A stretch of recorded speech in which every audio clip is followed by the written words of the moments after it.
Patient Shantamma patient చెంగూరు ఇంకా పనుకోవద్దు ఆడవాళ్ళ patient అండి వచ్చేసి ఎక్కడ ఏం నవ్వుకోండా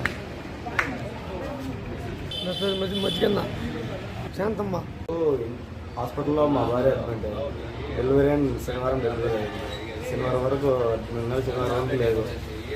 లోపల పడుకున్నాం. వార్డులో వద్దన్నారు. లేడీస్ ఉంటారు, అందరూ ఉన్నారు. మేము కూడా వద్దు, సరే లేదు వార్డులో వద్దు ఇబ్బంది బయట వచ్చి లోపల హాస్పిటల్లో పడుకున్నాం. హాస్పిటల్లో వద్దు బయట జరిగింది. బయటకు వద్దు మా మేడం పెద్ద మేడం వచ్చింది, బయటకు వెళ్ళిపోమని చెప్తే బయట జరిగింది. ఇప్పుడు ఆడపడుకోవాలి. మా ఊరు పోవాలని 2 కిలోమీటర్లు.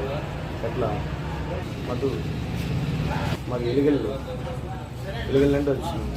కేర్ తీసుకోండి, లేకపోతే ఎట్లా మరి డబ్బులు కూడా లేవు. ఇప్పుడు బయట ధర్మేసింది అకస్మాత్తుగా 10:30 ధరిపోయింది. 10:30 అట్లా టైం అవుతుంది. 10:30 బయట ధరిపోయింది. ఏడకు పోయి కొనుక్కోవాలి. అర్జీల్లో వీళ్ళలో డబ్బులు లేవు. డబ్బులు ఉంటే పెద్ద పెద్ద హాస్పిటల్లో జాయిన్ అయింది కదా, లేకనే కదా హాస్పిటల్ ధర్మ హాస్పిటల్కి వచ్చేది.